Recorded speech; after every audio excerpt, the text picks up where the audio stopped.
Guys, the end of summer, beginning of fall season of movie viewing continued last night, and though it is probably one of the most uncelebrated seasons of movie viewing that there is, I am rediscovering just how enjoyable it is. And so this is going to be my review of last night's feature presentation, Test of Faith, 1987. This is one that I kind of remembered while on a IMDb rabbit trail yesterday, and I mentioned it in a video yesterday, and then at the One for All the Marbles, John D picked it. Maybe John watched my video before that where I was saying I hope Test of Faith is picked, or maybe it's just a coincidence. But Test of Faith 1987, directed by John Taylor, who only did 3 movies. He did Rock, It's Your Decision from 1982. That was his first one, and that's one that it's a must-watch every January. The January season of movie watching. And then he did Coach, 1983, of which I've seen once. And he did this one, Test of Faith, 1987. Jason Graham is our protagonist. David Roby is the professor. It's got, I guess, Wayne Gray and Jim Hess are the 2 college buddies that he befriends, that the main character befriends in the film. If you're familiar with the film God's Not Dead, 2014, there's even a sequel, God's Not Dead 2. It was one that did well at the box office for a non-secular movie.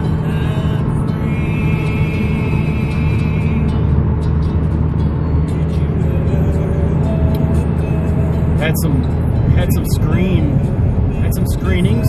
It's fairly well known. It had David A.R. White in it. It had the Newsboys in it.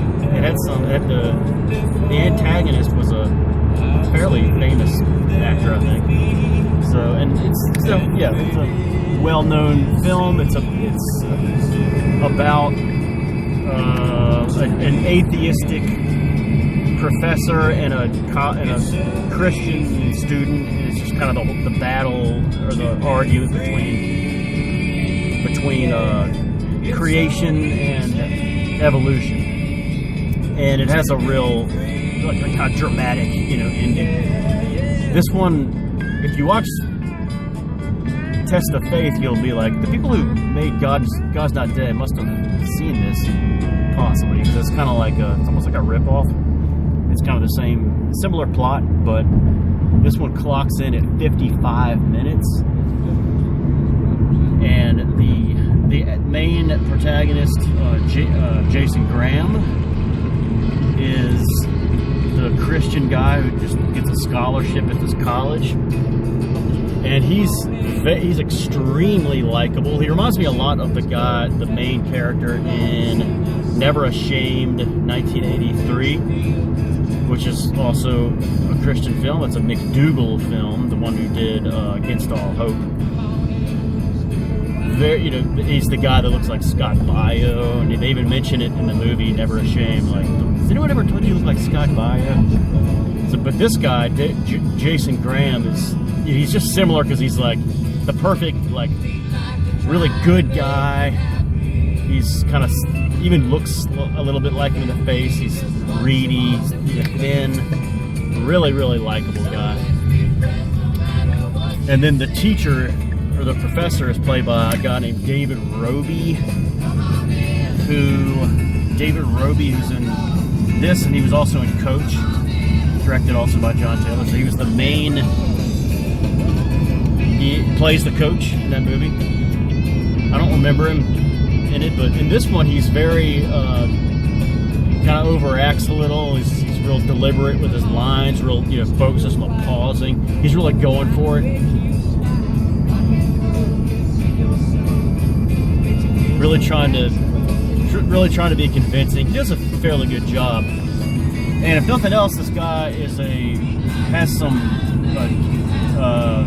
David Roby has some range, because in Coach, I think he was played a Bible believing Christian, but in this he's an atheist. So limited acting experiences. There was only 2 movies, but shows a little range there.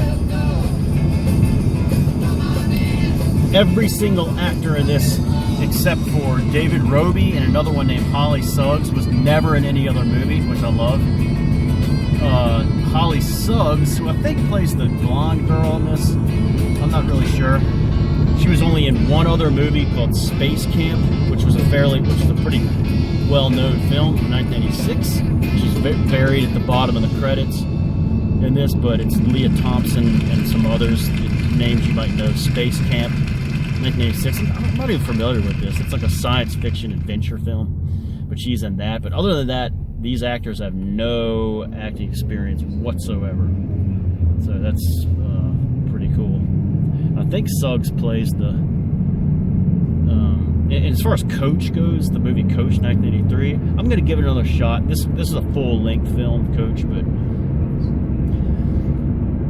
the girl, whoever the girl is that plays the blonde, who's also a Christian in the physics class, I guess it's, yeah, physics class, where the teacher, you know, is anti, like, believing in creation and all that, but there's another girl in it who, and he speaks out, the main character, like, speaks out, you know, about his faith and stuff, but the girl in it, I guess maybe it's Holly Suggs, but she comes up to him and is like, you know, I really admire your faith and all that, and, you know, like, and then there's kind of like a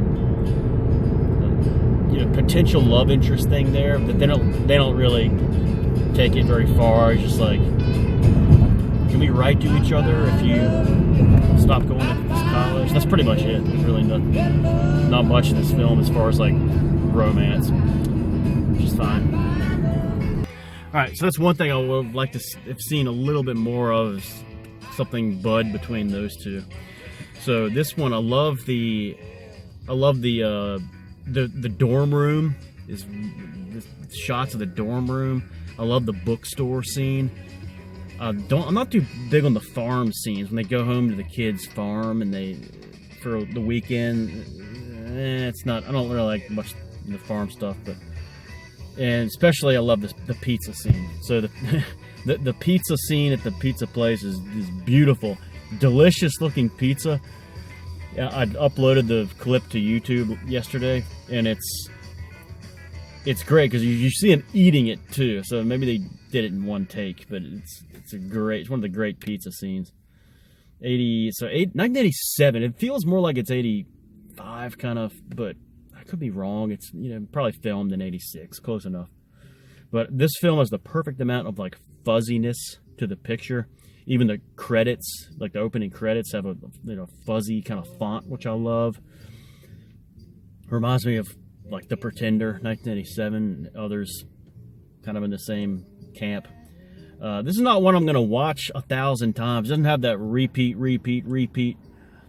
kind of thing about it, such as like Crime of the Age, 1988, or, you know, The Pretender, 1987, or Late One Night, 2001.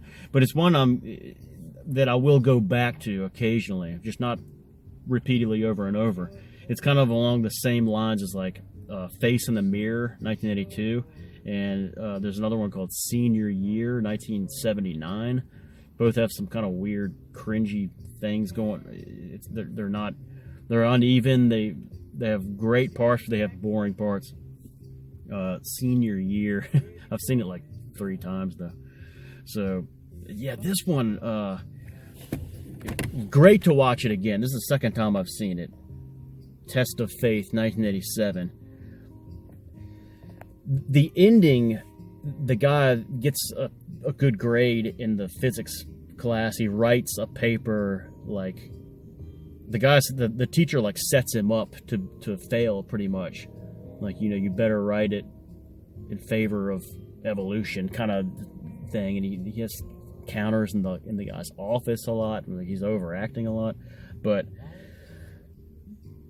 it's weird how the ending, he gets the grade in the mail on his farm, and it's like he passes, but you see the teacher like reading it, but you don't really get an idea of why he gave him the good grade. Like, you don't see really a change in his character, which is like, they could have had something a little dramatic, even if it was a cheesy kind of thing. That would have been good. God's Not Dead, 2014, fleshes it out more. Of course, it's a longer film and has the guy's character change. So, but other than that, that's one problem I have with the film. But it's a great one. Sorry, not a great one, but it's a very good one to watch.